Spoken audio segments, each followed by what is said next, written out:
오늘도 저희와 함께 보시면 좋겠습니다. 우선은 지금 현재 시장 자체 조정폭이 굉장히 큽니다. 그에 따라서 시장 공포 심리들도 좀 만연한 느낌인데요.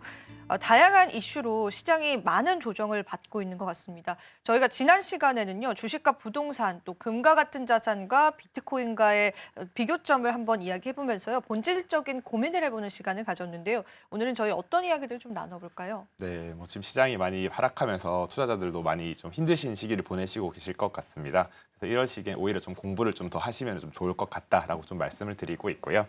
오늘은 준비한 것은 이제 투자 수익의 원천에 대해서는 한 세 가지에 대해서 좀 말씀을 나눠보고자 준비를 해봤습니다. 뭐 이는 뭐 가상자산 시장뿐만 아니라 뭐 주식 시장이나 채권 시장, 뭐 다양한 시장에 통용되는 이제 투자 전략이고요. 이 원천을 가상자산 시장에 좀 빗대어서 한번 살펴보는 시간을 가져보도록 하겠습니다.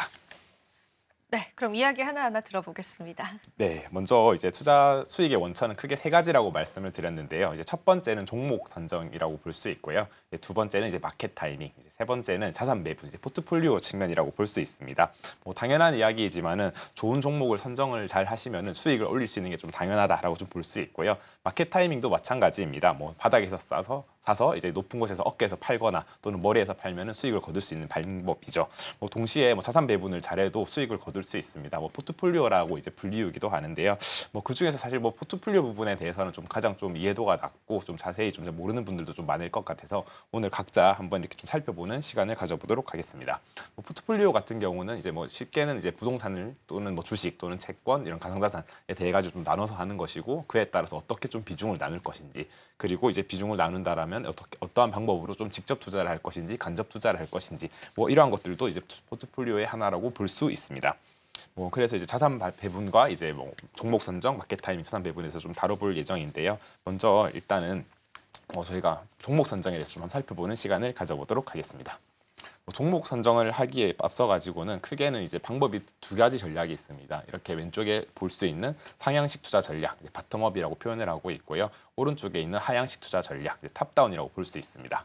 그래서 이제 뭐 바텀업 같은 경우는 이제 아래에서부터 이렇게 위로 올라가는 그렇기 때문에 종목 그리고 섹터 이런 매크로 경제 측면을 살펴보는 시간으로 좀 볼 수 있다라고 말씀을 드릴 수 있고요. 탑다운 같은 경우는 이제 위에서부터 아래로 오는 겁니다. 그래서 매크로 경제를 먼저 좀 파악을 하고 그리고 시장의 현황과 전망은 이러하니까 이렇게 좀 우리가 먼저 점검을 하고 그리고 섹터 그리고 종목 순으로 좀 돌아가는 순서라고 좀 말씀을 드릴 수 있고요.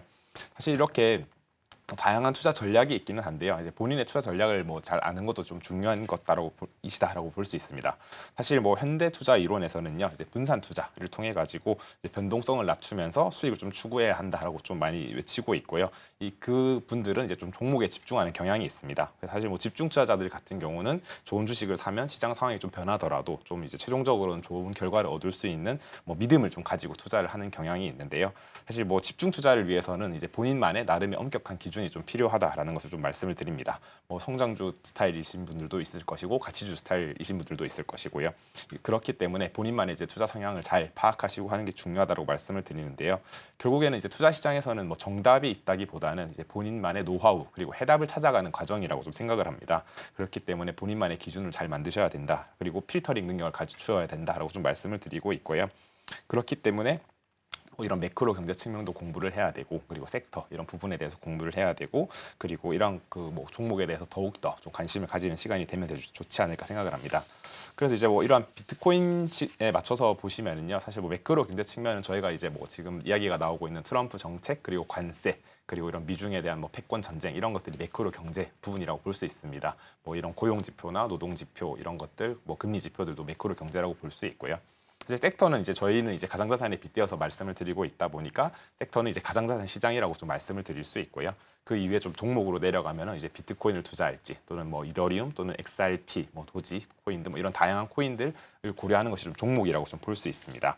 그래서 바텀업 같은 경우 이제 먼저 말씀을 간단하게 드리면은 이제 저희가 뭐 비트코인이 좀 좋아 보이는데 비트코인이 지금 내가 생각하는 그 가치보다는 조금 언더밸류가 되어 있는 것 같은데라고 생각을 하면은 먼저 이제 비트코인에 대해서 공부를 먼저 분석을 하고 이런 뭐 밸류에이션에 대해서 좀 기법을 좀 분석을 하는 방향을 만들고 이후에 이제 이런 가상자산 시장이 앞으로 좀 어떻게 나아갈 것인지 뭐 예를 들어서 가상자산 시장에 대한 뭐 규제 그리고 제도 이런 전망들을 좀 살펴보고 이후에 이런 매크로 관점으로 가는 것이 이제 바텀업이라고 볼 수 있고요. 탑다운 같은 경우는 그와 반대로 하는 겁니다. 지금 시장 전망이 이러하니까 뭐 매크로 경제가 뭐 금리 인하기에 들어가 있어서 유동성이 커질 것이다. 그리고 이런 가상자산 시장에 대해서 규제도 조금은 좋아지고 있고 그 중에서 뭐 비트코인이나 이더리움이 좀 좋아 보인다. 이렇게 하는 것이 결국엔 뭐 탑다운 방향이라고 좀 말씀을 드릴 수 있습니다. 그래서 뭐 이러한 방법을 통해 가지고 좀 종목을 선택할 수 있는 뭐 전략을 취할 수 있고요. 본인의 투자 성향에 맞게 좀 잘 선정하셔서 투자하시고 다양한 채널이 있지 않습니까? 저희 서울경제 채널도 있고 이제 이러한 본인이 좀 좋아하는 이런 전략들에 맞춰서 그 채널들을 선택하셔서 좀 한번 공부하는 시간을 가져오시면 좋지 않을까라는 말씀을 드립니다. 네. 투자 수익 원천에 관해서 또 이야기를 나눠주셨는데 말씀해주신 대로 바텀업과 탑다운 방법도 여러분들 한번 복귀해 보시면서요. 실제로 투자 전략 가져가실 때 적용을 해보시는 것도 좋을 것 같습니다.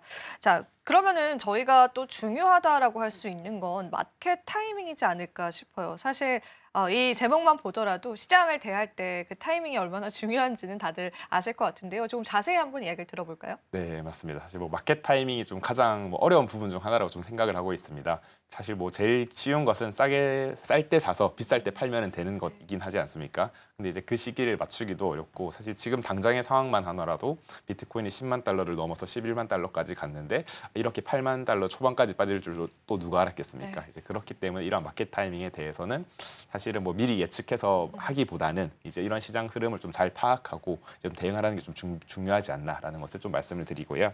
좀 한번 살펴보도록 하겠습니다. 아마 제가 지난 시간에도 말씀을 드렸을 텐데 가상자산 시장은 사이클이 존재한다고 저는 좀 주장을 하고 있습니다. 뭐 부동산은 한 17년, 18년 주기로 한센 주기에 따라서 움직이고 가상자산 시장, 특히 비트코인은 반감기라는 그 특징 때문에 이제 4년 주기로 좀 움직인다라는 것을 좀 말씀드리고 있고요. 사실 뭐 100%그 움직임이 맞지는 않지만은 좀 확률상 그렇게 할 수 있는 경향이 있다라는 것을 인지하시고 투자를 하시면 좀 도움이 될 것 같습니다. 그래서 제가 지금 준비한 자료는요, 이제 비트코인의 이제 연별 그리고 월별 이제 리턴입니다. 이제 수익률에 대한 근황인데요. 이렇게 네모표를 이제 크게 보시면 네 가지가 있습니다. 이제 하단에 있는 게 첫 번째 이제 반감기 이후부터 이 그 사이클에 대한 4년간의 이제 주기를 표현한 것인데요.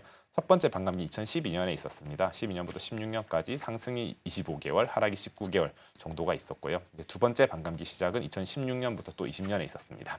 상승 25개월, 하락 21개월 정도가 있었고 그다음 2020년, 24년 반감기 기점은 27개월이 상승하였고 하락을 20개월 정도 하였습니다. 뭐 그리고 지금은 2024년 4월에 반감기가 있었고요. 지금 11개월 정도 흘렀는데요. 이제 상승이 한 6개월 정도, 하락이 5개월 정도 해서 이제 한 11개월 정도 흘렀다고 볼 수 있습니다. 뭐 전반적인 데이터를 보시면은요, 사실 상승한 개월 수가 조금은 더 많기는 합니다. 그렇지만 상승하는 게 뭐 초반에 있었는지 또는 후반에 있었는지 중반에 있었는지 이런 것을 좀 명확하게 알기는 좀 어려운 게 좀 사실이기는 하고요.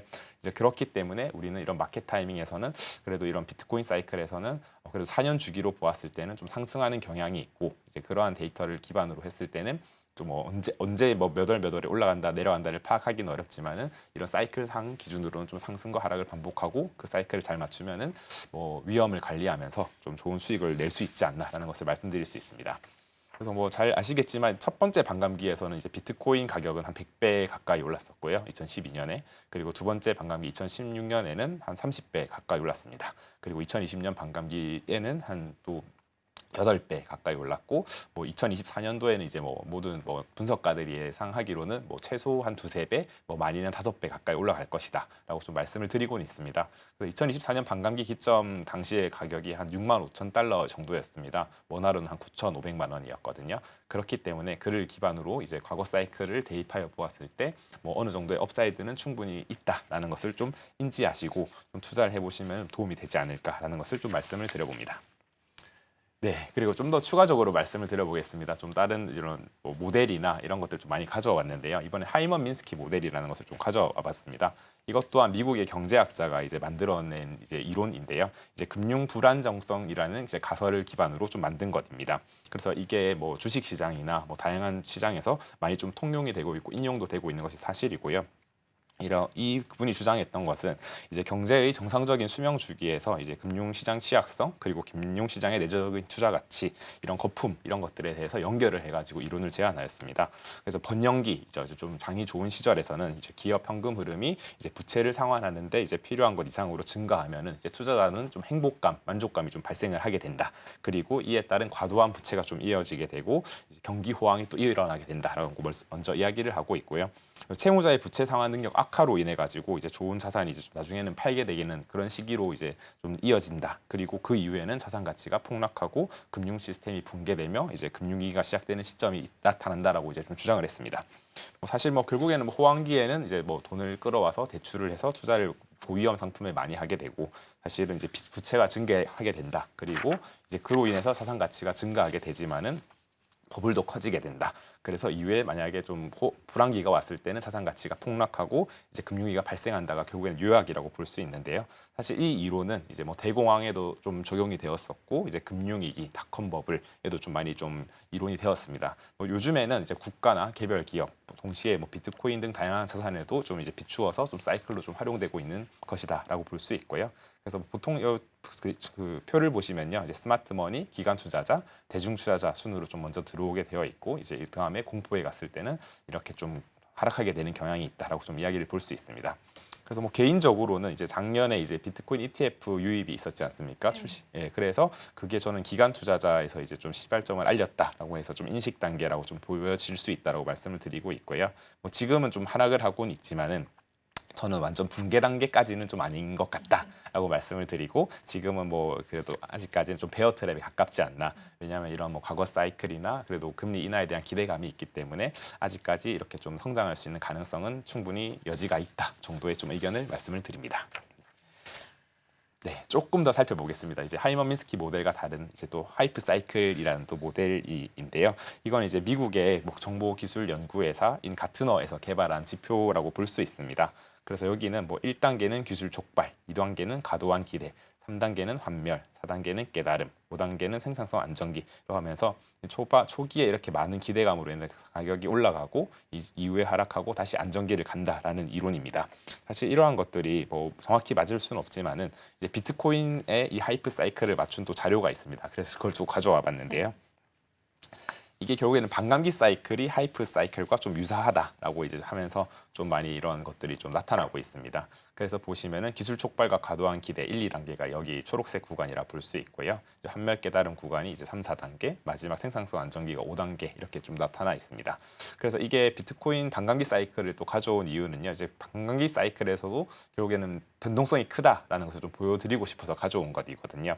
그래서 이제 첫 번째 반감기가 2012년에 있었습니다. 이제 파란 색깔인데요. 2012년부터 16년까지 약간 4년간의 주기를 보았을 때 이런 하이프 단계에서는 한번 오르고 또 내리고 또 오르고 내리고 이제 이후에는 환멸 깨달음 단계에서는 하락하고 또 생산성 안정기 구간에서는 다시 또 올라가는 이제 이런 구간이 있었다라고 좀 첫 번째 보여드리고 있고 두 번째 반감기도 마찬가지입니다.